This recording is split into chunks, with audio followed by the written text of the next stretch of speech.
audio kuntuta mune atinna Allah man sakebe deri aya lonne ay minke aya lonne minkana asobita minkana ali nyilinka mune atinne mela patiyo nyin han sayin amallo no sifulo hey wo nyone politiko nyanta banna Gambia le Gambian ko lu nyanta to nyale lonna because ye wole disaf ale ko ka to nya fo wole atol balo jani to nyante fo la Gambia because atol yaje ko wole atol political weti dol wole yaje ko lima wuli yafo yalo mi njakali sa atol lo wuli yafo be yetasi e mushe kinolo ndi nyako ta ka jogo nkema nyo wulo ma wulo du aku ko lemba nabo ka tol malu mol bi janna kamel balon tewa kam mallet ala ya long e wuli ya bafo ye nasi musu nyati lingol ay kino dile ba dugu kan ake juba ka lon ko to nyato nya wulo fele ya jam laila Afrika be nimma sakelo benta nati ye ka lon ko fellete jang fenne man kita jang bara ni jato kana bele kawili ayelo isonta iman song nadia muta ingani yokono jawyata nyanya afinta ko jahannama taala be nyame e ka sonne ko kele be diam kam because mimba kono mimmu to nyati mimba ning alate maka wala foy na pare date taala hajola butun ite fo fen tabisi so kono wo mi taala hajola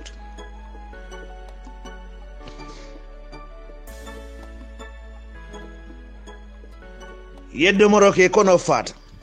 e kontanta e kana lo e ko ite kallo ka fu molle ko ni ya jamenare ba arsla banku juma kan fo atoli amira albe nyamin be bole nyama hey modan tan dinno mutajirel ti Gambia andum Gambia din kennoli lonne hey modan tan dinno mo kurungol ti Gambia mali alon ko nate kunkili nafale Gambian ko le lonne fo ka pare dolo wali amira ko molu malo mimbe keri yebiti fanola mandin kol dun ko kebadi bi ko no loni mol meje te ke fa ngojele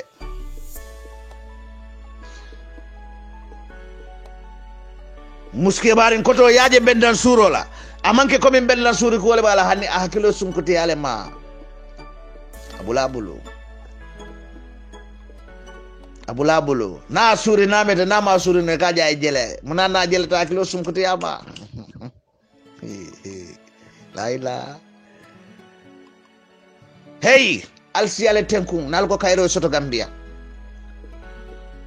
nyin kiri karamin bebe kerin fudi jamabe kerin Gambia fudol ko no man firing nal sonta moli wo fudol firing jang nal sonta wo fudol firing ta jang itete lala nyim banko kay tamin kadi am radio itete lala Gambia President Jammeh horomo na ala diamo moli na tenkungola wala asabu Gambia be tenkun nim fobi aka mone fo moli wala nyinti ko mammo ki fitinala alluwa bunya masake min bije aliya consider atele beje nyene ati na tenkungo be kerin Gambia yaya Jammeh nyim banko kanu ajusole kon al fongole wolon bare atela taro dunia kono wayatul fanani yole fiti akamdal kila nin kafirol be nyoy nyamin bare tonya ba tele bul wala nalte kuno lala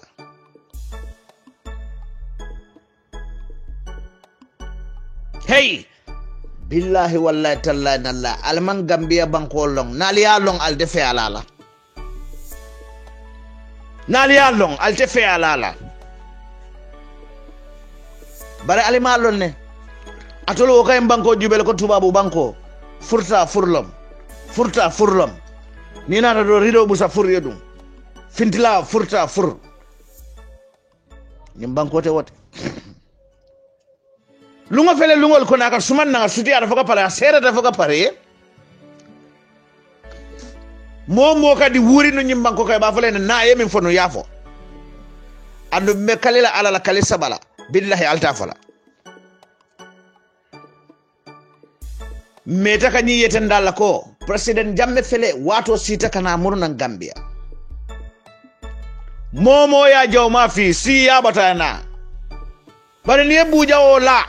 fenni be men dunne la buja ko to because mbe nyundi la le and you will explain.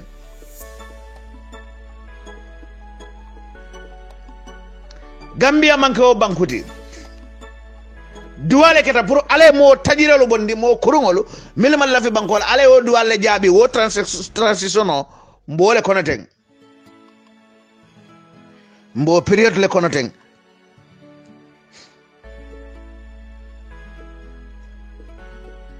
duwale jabi ta mbo period le kono wo duwa jabo kan wo tajirelo milnata setano yali nyorle atol ni setan de be nyobulu ali koma jube ba nale koma jube drong al se jato hayna lorin ala bay koyo dum nafa koyo tasabayo ni qur'ano babulo kono ala famba muro ba marabulo kono nale koma jube do al ba hayna man atoli amira ko sila wa bantala al nyinata ko alima lon ko duwale jabita bi nga nyolon ne bi kulloti e kotake bi awanyat momo nga nyolon ne adiyata la ku yata le nyim banko la developer fonto lafta ay fota dami ya jamele ba kela mbe kalil ala la kayete ndalla ko on kam min fon ka bondi solo kono ani nga millong akoy tan na fer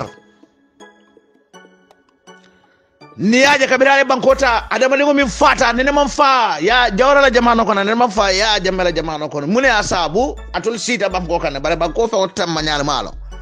akamuredi no sinde moto kono kay ngata atalo na moto kamala nyadle e kamoto samba nyadle anaka ta nyadle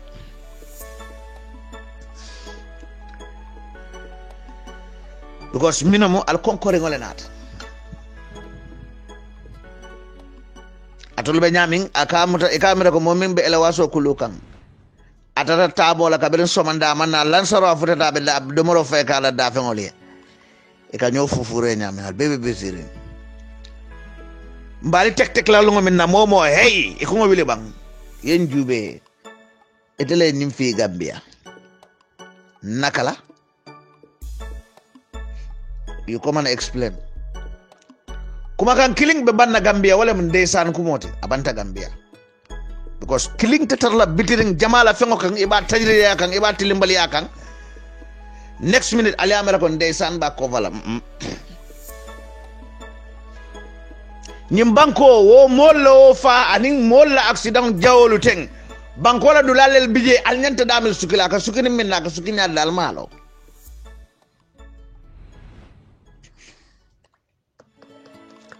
Gambia banko nyokita kumbali ngola nyaajobe borlala na diata ala yaaja bebina be Gambia banko mutala ba fula wilelo na wilta ba lo muswaro min ka tarabulo ko na bolta la nyaajo fita fa sende akay njube ba juba nya ko na kay sumailo dinna na sumail ta drong lampol malata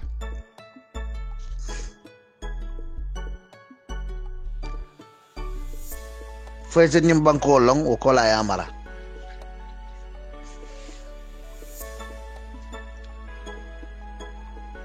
ntolbe damin momo diamuta ikam min fonga bunya sontala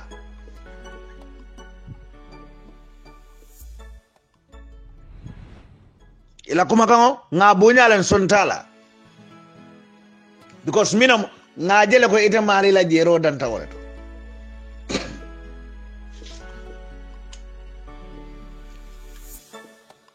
dunia dum ni te ko yaaje nyame bo be nyanta jala wala nyama ite fo le mistake ko ke ila jero dan tadami alwota do fanata dan tadami kana jitu o mari because aman jitu tala mo mola jero bonya ni ko eni mole ko bare aliko mole singa Gambia din kendo jube ngawtu baddel bulu ya furta diade to le nyami because ila personal interest kan kas bide nyim banko na fulo kan ka batara domo diata le nyami enough is enough nali mam bala fa mole because al mam mol la nyaaji yo kalamuta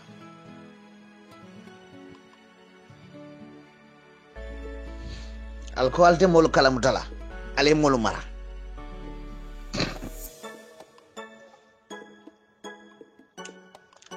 alko altemol kalamutala alemol mara adiminta ibe momin maraka ila lunta wonnata aya bunki do la fa hani ka fo lunta way hey ibe momin maraka ala de mon dinga ka so dami yo mutabul ya janni dimbala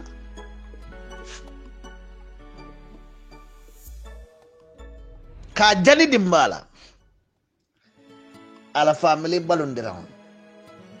ibe mil marakan yol mutake bute tajire yakan ibe tenkundin andu mil kan yim beke nyin tajire al beke itel lun tangolom ite mara lala lun tangolom akanyin kela mara dingol la dewonin tenkugo be kering ala fontoli atolla mi sono munete falnin Senegal le nyomo ka julojo Gambia la bam min keta 1981 fo min keta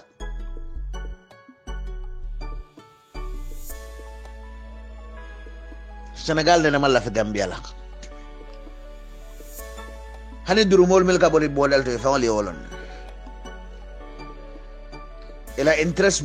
interest kannom adante daleto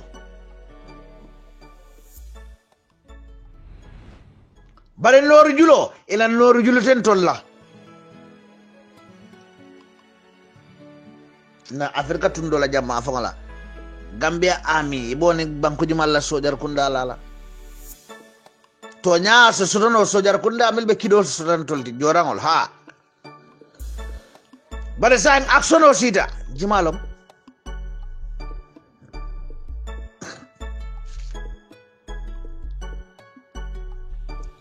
bale nimbe no ay keno sojar kunda e futa nyin tembo to bimbe damin banko fon e futa be damin bi be nyaay yele akeda jumalla jamano kono His Excellency Sek Professor Haji Dr. Yahya AJJ Jammeh babele mansa alkonga singa o jubi atole ali alla dianna kolke lunde kanam be command lalan ko sirifi de lañu fono na ya Jammeh natal ko abudal na ali asamba hey badi ngam yankolu ñone ne tambitale ñin dodol political leti ka jeko itol bijele so itol fana fese fangol dali bambandi mol soto koma bare ñulla man sakunda international press le be kan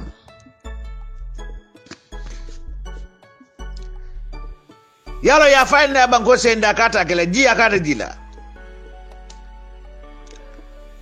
kolo makati fulo ni wole kale kanala kile na kadomo nim buda e kali buoye kali boka be fintla buda ka ete fintla buda la ka teleng bar bo binalal kal nga singa jube jemo bela banna dam la meta nyaawnya yomal kiyaman kolla ko molo woti la meta nyaawnya lunne be nambe wellale wala yomal kiyamati duniya dum fana lo meta nyaawnya lunne kana be lala woto nyindu la fulol be mo seje parende pour sama kamma atuli amiral ko mbolu man kende a fumine kede ngasi ngali jube ale no ale nyim banko fea adiara do le nyami dalilole kabiring al sita ala fontole ale mineki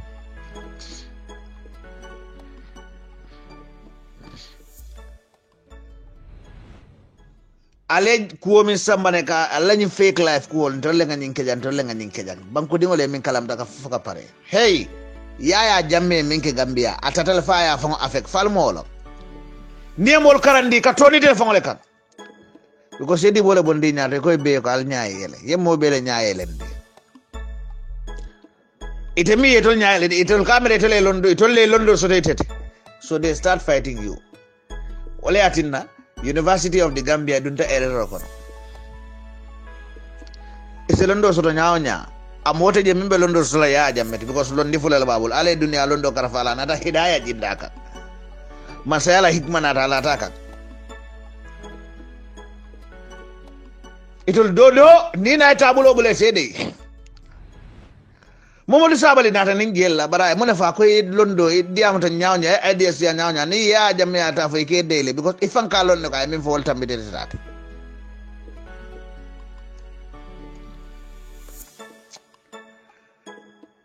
Gambian ko nyaayelo tumo sitan tolla be sir be tenkundin teki kon kam fangole jube nyim buso min ben feñola ntol fongole ben fongoli pakan ala la busantende ala tawo bota jele wala munti kabirin ko ala la ne monta tentula kan ngaya jamme kele ala ya bondi a wutuku ga dara sinde kayro kono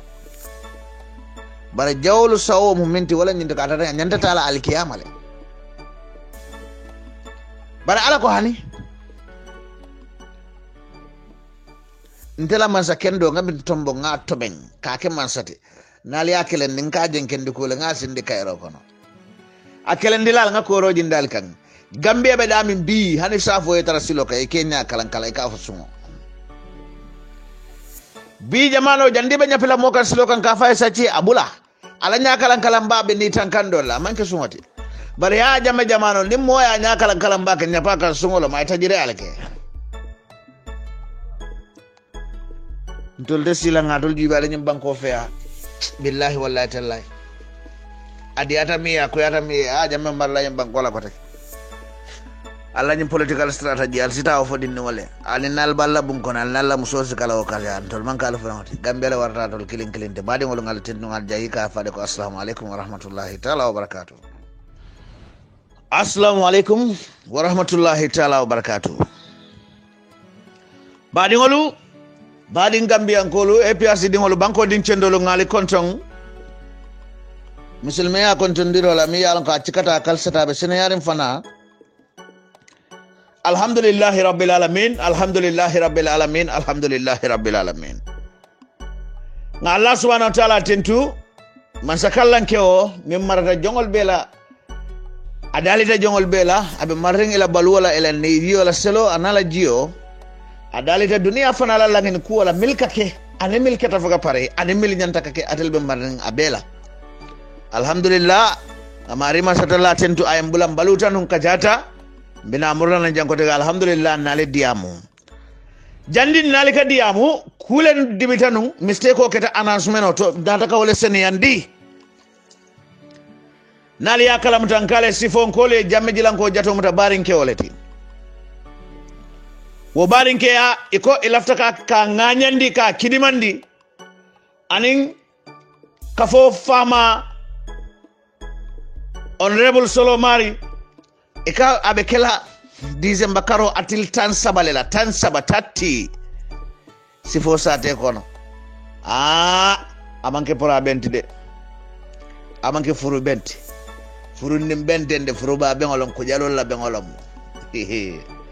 nin da fengolu bent da fengolu benta da fen fula bije ni wol fana benta da fen dol ka tubile ka lon ko da fengolu benta bar ni ndo benta wala jimati nyonkomo fana nyonkome keba afana na mo jomi ya oren samoti wala atina mandi gol ko nyepe ko ndi haare bonte samoti ngare ko nali amo e pim sioni susula takita nyola pimo ko mata hanal manni nin karo ko jimale ne ko yasoto dol be ngawol ne baba December karo January karo til tan sabo lemu a programme be kala sifo sate kono badi ngolu badi Gambian kolu nga Allah subhanahu wa ta'ala tentu bare tonya ali nga tonya funye ning ale dia mo kurgo siyata Gambia de tajireo siyata Gambia tilimbalo siyata Gambia ni wuro na daja mume be yara almantra haniring bara tonya alfele joti yaring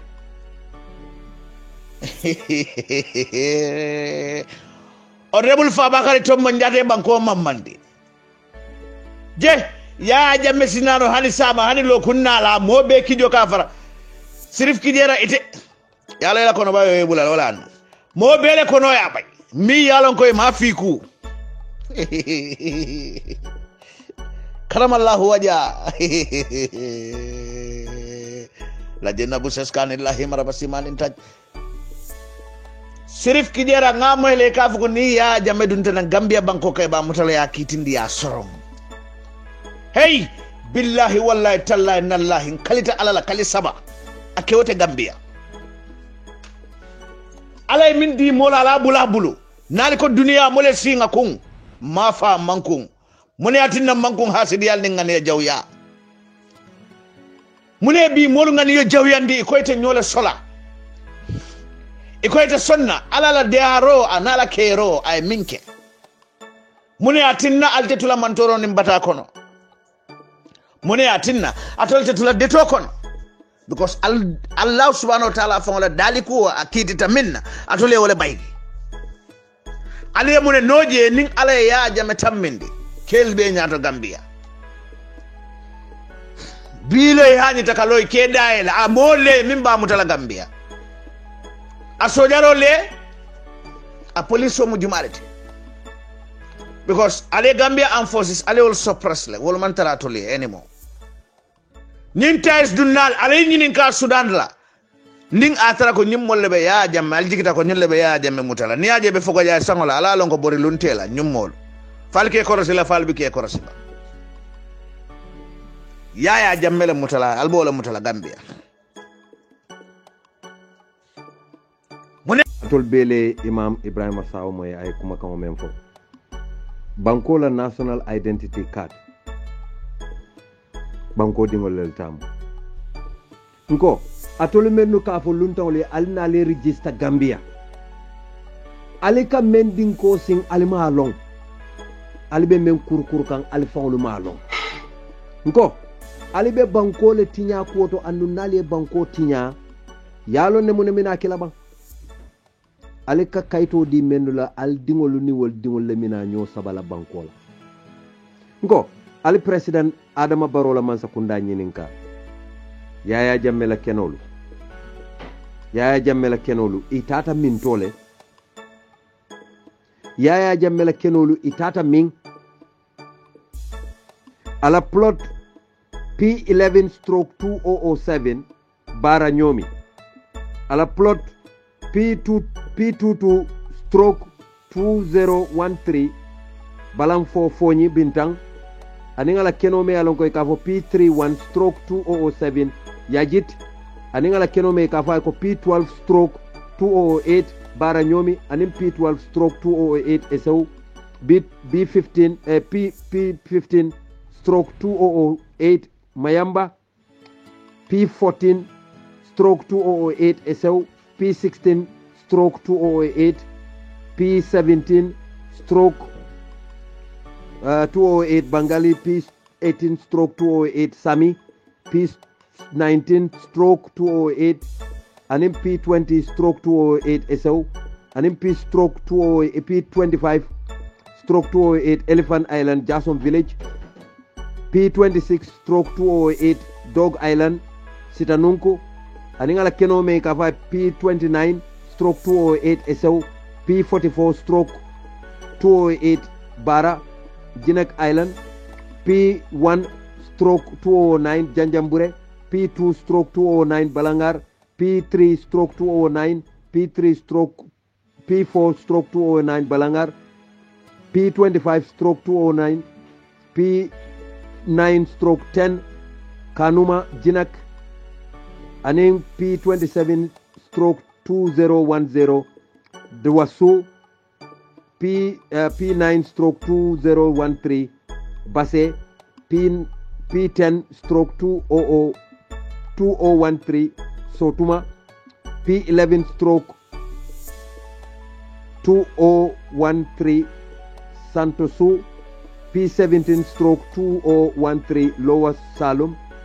P24/2013 Chairman P25/2013 Kampasa Fonyi P31/2013 Kalimu Fonyi P32/2013 Bujinga Fonyi P14/2014 Jinak Island P30/2014 Tenda Jimara P31/2014 Jere Sandu P32/2014 Chanjali Sandu P33/2014 Fatoto anim P34/2014 Basse Santasu Damfa Kunda satolu siata nte be fono la bayri wato man soto bari sa itandala dronko nyani japanang P8 P8/20 Nyani anin P9/2015 Mandinka P10/2015 Palang Mandinka P11/2015 Balangar Ker Nder P12/2015 Kuntauru Fulakunda anin P13/2015 Bati Hai Salum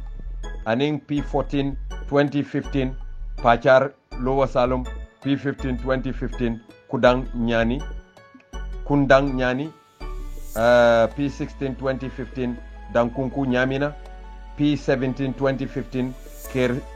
Aisab Lower Salum P18/2015 Sinchu Jenung Nyani P31/2015 Dankunku Nyamina P32/2015 Dankunku Nyamina P33/2015 Dankunku Nyamina P34/2015 Elephant Island Jara East P35/2015 Jareng Nyamina East and P36/2015 Sapo Lower Fuladu P37/2015 Jareng Janjambure not Jareng P44/2015 Sita Farm Fonyi Bintang P45/2015 Katakori Fonyi Bintang P46/2015 Lasso Island Fonyi Bintang P47/2015 Bantending Kayara Farm Bintang P48/2015 Kiang Park Gise Mandwar P49/2015 Bantang Jifonyi Aning Kalang Farm Bondali P68/2015 Kau Island Fonyi Bintang Aning P51/2015 Bintang Lawoto P52/2015 Bintang Island P53/2015 Dobong Kamfenda P54/2015 Burok Fonyi Kansala aning Jifi aning Kanilai aning Bonubor aning Burong Baptasu Bantasu Burong Bantasu aning Kayobor aning Alakunda aning Kasel Kunda aning Sankule Kunda aning Njoben Fulakunda aning Tintimba aning Dobong resident Fonyi Kansala aning Bujinka aning Santang Mba aning Bulongor aning Bulanjor aning Jamokunda aning Kanilai Family Farm Group kafo Kenome Yeko 882/2017 volume 77 KD 13/3/2009 Kanilai Group Limited 295/2015 volume 78 CD 60 Hagan Street Banjul Kanilai Family Farm Limited aning 324/2015 volume 78 KD 235/1981 Kanilai Family Farm aning K67/2009 Mile 2 Bakau aning K68/2009 Brufut K353/2009 Fajara Bosta Station K354/2009 Kololi K355/2009 Kotu K356/2009 Busumbala K359/210 Coastal Layout K399/210 Yundum New Yundum K400/210 New Yundum serial number lesser situated K1712 Kanilai Family Farm to Jereng 8963 hectares aning K17412 Kanilai Family Farms Mile 2 Banjul 5700 square meters 5750 square meters aning K175/12 Kanilai Family Farms Banjul 66,267 hectares aning K79/12 Kanilai Family Farms Bijilo 17.70 hectares Kanilai Family Farms Talending 16.7 hectares Yaya Jamme Tujereng 38.17 hectares Yaya Jamme Sifo 38.17 hectares Yaya Jamme Tanje 38.73 hectares Yaya Jamme Kate Point 11.19 hectares Kanilai Family Farms Burfoot area 7.65 hectares. Kanilai Family Farm Burfoot area 11.57 hectares. Kanilai Family Farm Hauba Sanyang, Fonyi Sanyang 42.92 hectares. And in Kanilai Family Farms Kajabang area Gunjur 52.60 hectares. Yaya Jamme Katong Ture 10.60 hectares. Yaya Jamme Sambuya Madkule hectares for 34.5. Ani Yaya Jamme Gunjur Madina Salam 34.70 hectares. Ani Yaya Jamme Gunjur Madina Salam 35.64 hectares. Yaya Jamme Sifo Gardens extension 192.57 hectares. Ani K375 stroke 15 Yaya Jamme Karton Folonko Farm 277.57 hectares. K376 stroke 15 Yaya Jamme Daselame Farm Combo Central 246.82 hectares. Aning Yaya Jamme Karton 12.52 hectares. Yaya Jamme Burfoot 11.84 hectares. Yaya Jamme Sifo 452.88 hectares. Ani Yaya Jamme Burfoot 7.72 hectares. Nyin kenolu be ibe min tole mbade Gambia ngolo ala fo Gambia man sakunda e findina ye nyin kenolu fo moliye nyin kenolu da malu ka nyine kati nyo nyingo kono Gambia ngolo ngamen fale ngalo ne kombo ngolo momo la family keno mu nyunuta altale nyininka fo nyin kolo momo la family keno mu altale nyininka bolon kono kolo momo la family keno mu altale nyininka ni ajenka nyin keno la kumo fo ngalo ne menketa nyin keno la yalo nga fale na kananta ma keno ya nga fale na kananta ma keno ya jamela account o membe Trust Bank ala account o nyin kodo memba ko na dunta min tole ya jame account sabale soto Trust Bank ala savings account ala current account anala dollar account ay account soto guaranteed Trust Bank fana current account dollar account aning euro account guaranteed Trust Bank ali nyinin kawo kodo le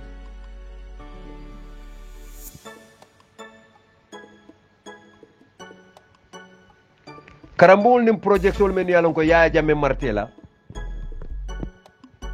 account o me yalon ko ka fay Kanilai Institute of Technology ala account o membe Trust Bank akodo dunta min tole National Security Project ila account membe Trust Bank akodo dunta min tole tax ni revenue me yalon ko abe account o be Yaya Jammeh to yalla tax recovery account Trust Bank akodo be min PAC and PEC Trust Tax Force Trust Bank akodo be min PAC and PEC Tax Force Gambia Revenue Authority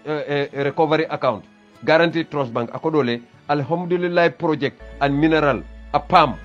Co Limited Guaranteed Trust Bank akodole Alhamdulillah Petrol and Mineral APAM Co Limited Guaranteed Trust Bank wofana kodole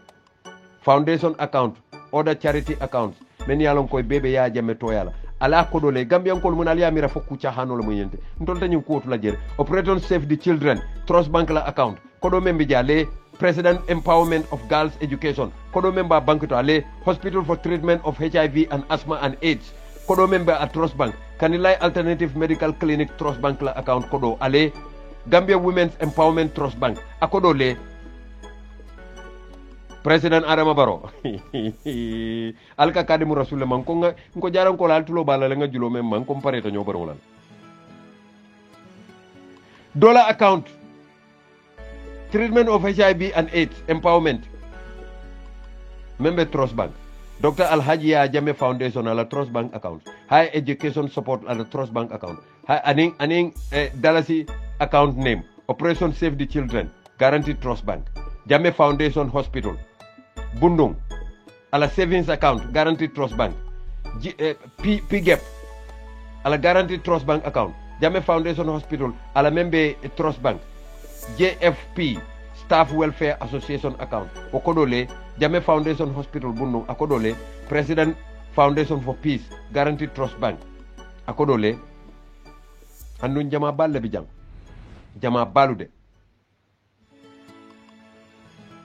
mbadin Gambian kol ngani account lu men be fo ñi different account dollar account de dalasi account pound account o special account yol belele account o membe Zenith Bank KIG International.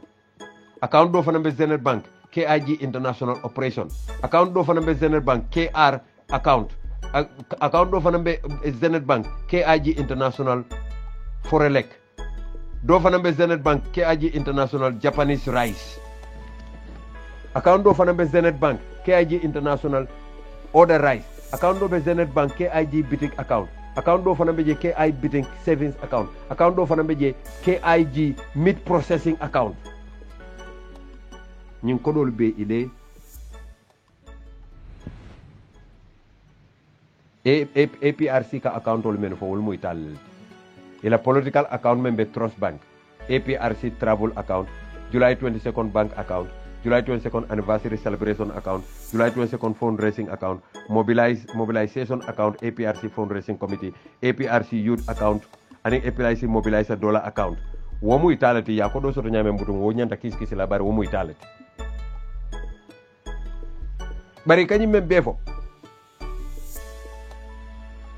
alinga hakkiloto kani life family fam ya jamel tam 99% KIG International Zenab Jammele tam kani lay wom fam woni fam Royal Africa Capital Holding Ansumana Jamme 10% la babuluje Ibrahima Sagnan 10% la babuluje Africada Financial Services Bureau de Change Limited Ansumana Jamme 30% la babul Ibrahima Sagnan 70% la babuluje Africada Microfinance Limited Ansumana Jamme 10% Ibrahima Sagnan 90% Africada Airways Ansumana Jamme 10% Ibrahima Sagnan 90% Cora Media Corporation Limited Ansumana Jamme 10% Ibrahima Sagnan 90% Atlantic Pelican Company Limited Ansumana 30% Ibrahima Sagnan 70% Farm Group Africa Development Corporation Ansumana 10% Ibrahima Sagnan 90% Patriot Assurance Broker Limited Ansumana Jamme 75% ML Bar 10% Sanaba 10% Ibrahima Cissé 5% Mineral Corp Ibrahima Cissé Allahu Akbar Mineral Co of the Gambia Ansumana 500 Anthony PM Peneta 500 Royal Africa Security Brokers Limited Ansumana 10% Ibrahima Sagnan 90% West Africa Resource Development Marketing Corporation Limited Ansumana 10% Dr. Kenneth Jackson 80% Africada Insurance Company Royal Africa Capital Holdings 99% Biran Ba 1% Mbadi Gambian Kolu ñine be kering Gambia Yaya Jammeh ay ñu lel sotonu bari minaduna Adama Barrow fonanta kono ate tamu jumalelti Amadou Sané tamu jumalelti njaka tamu jumalelti ngoy ko fente kala ko to dunya ma mello sa ing APRC ko balu nel ko teme kon Gambia moma ñor ndata si la Gambia tinya nyala am possible no it's not possible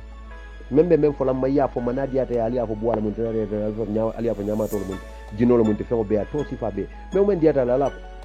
I'll then stop from talking. I will talk until Tonya is about Gambia.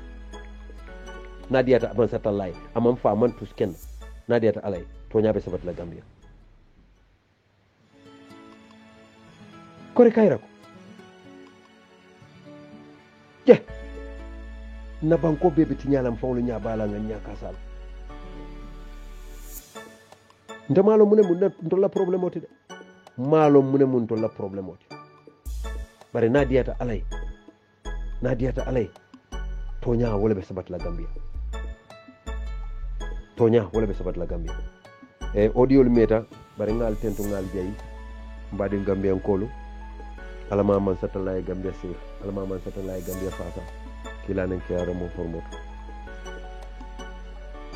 na banko be kanala inshallah subhanahu wa ta'ala ala baraka al badi malamu bamba seri mas kadim rasul assalamu alaikum wa rahmatullahi ta'ala wa barakatuh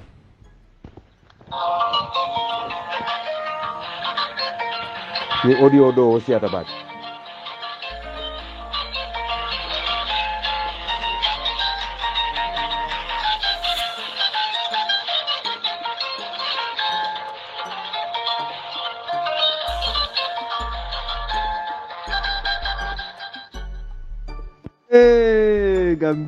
Gambia la diata Gambia mu banku dima balde Gambia ni lafta jelena ta Gambia ni lafta happy la ta Gambia bar wallahi tonya folal be Gambia alila moy imam Ibrahima Sawla ay civilisation nati me yalon ko abe special ring civilization me yalon ko muslim ya la civilization bari li asaf nka diamu funnin ko le birin ko lokum fula ko civilization manke ko yeta fentom bon tubabul ya yana ti fawriya hani ntel fanan ni naf civilization lo Gambia la civilization African la civilization me yalon ko la tataarad ma ad-din wal islam me yalon ko ani muslimi ani dino may ko di nonna be yo banko tundu anu continent ibe la civilization nati ite civilization ta me yalon ko abutan kamaika ibe nati la Gambia la wakalla atitano ya bondi America ya nati Gambia la wakalla be ko la bakile ntel yem fonsu kasoko ali nganya wala bari ntel tasoto nga fay nga wandi tata wulati ngal kumandin ko fondin ko ali nga karam nga kiskisiroke ni nga kiskisiroke man toro masibo memben kan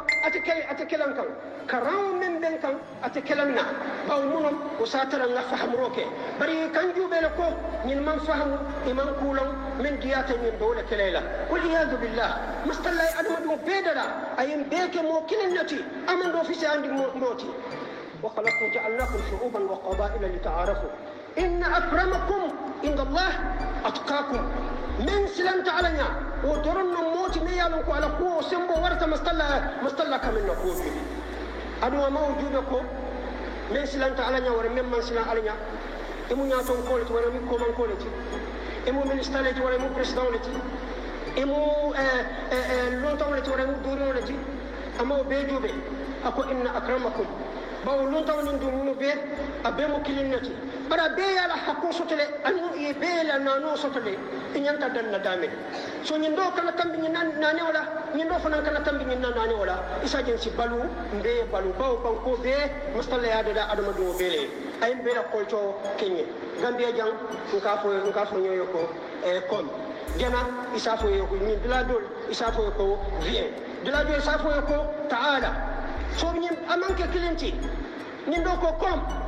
na alila moy de official language la kawul min yalon ko official kawul ndel mu angale la ci ka fo ko kombe ya ñin do sa fo VC français ka fo wala VC na jang arabo sa fo ko taala huna na jang so isa ko ñin kumol be iman suti ya ñonna bari mastalla yempe ke shuruban wa qabaila linataaraf bara ma fu ñoko ngana ñoto ñindi ha mbadi muslimol na kutubo bi amanke liyoti nin salandi palato kan nganew hani wote baw munam ni mo national issue leti mbe ya mutaw nyama bin sa mbafula ni memman pare almoyla jannin jamol be banna salola isi fereke etaje baw ontel be mo gambian ko leti ontel men be lorin ku min baroto bi I repeat ontel men be lorin min baroto bi mbe mo gambian ko leti mbe diamu la meni be mo gambian ko leti politiko ngaw fay jana na national interest dimba la ko na diwa la ko mama rewol men bina noma ila ko mbe wala kala kam birin say la khayra fi sha'bin la tu'iddu maslahata mujtama'iha al-muqbila khayrote molkono men yalo ko ite parindiro kala ila dimbal min bina lay kuma e man kelo ke ye parende wallahi china ye wala kawlati nabi china binyato china bir mawnata ye mawmuta alaliti hani bi china sol ya mira fo mawmu alaliti ye bokko beto ye do ko ke ital min yalu ko ye do ko ke folo ital fata konkola ifata batala fuaria ko no sifa be. But China is one of the greatest countries in the world. Wallahi. Na man ke festival abe kala seponiti. Muni osabu ila mol sacrifice ta. ولكن لنا شعب خامل. انت المول التي يالكو يصيبنا الخمول والكسل. انت المول التي يالكو لنفتا من بري فلندرولا ما ستلا دونكو يكو ان الله لا يغير ما بقوم حتى يغيروا ما بانفسهم. والله ملايكو كيلا ينا ما كو لا كو دول بيجي من يالكو من ناكلا بعد مسلمون كتبو كنتو غاسوتي عندي نتل لا غامبيا ناشونال ايدنتيتي كارد غامبيا نو لتامو ko Gambia national identity card Gambia no letamu motate ntel letamu moja wala gine yanan na kaidota la wakalla nte sonna wala wara yebo Senegal yanan na kaidota nte sonna wala wara yebo nan Guinea Bissau yanan na kaidota nte sonna wala moja wala gine yana karto fayjang karto fayta jang gambian kol may dabula la koto ala dabon ni na problème ko ni mun national issue leti mbeni men fola mantara fon to ndekilim kun kilo yede mba fola banko bele anu mantara fola political party la kola mba fola ndewo me yalon ko ngakano ala sini bawti di ngalo ngasu nyano ngakano de mawari men bina ngay kanule ala na masabaya kan bawu ne yelollo hani me yeje balon ko ndiollo ala na masabaya ko wala ko kamala am fighting today sama man la fi mon menata inin diwol yana nyo saban na fewla iya dige nin ci nyano kete jang isi bori yetaya nte diwol vitamin tole yes no place for them ko alna ko fight brimbi mal mam tantan ne be dendim bi ko to bo nyin namba fula mbadi la gambian kolla baadiŋolu ali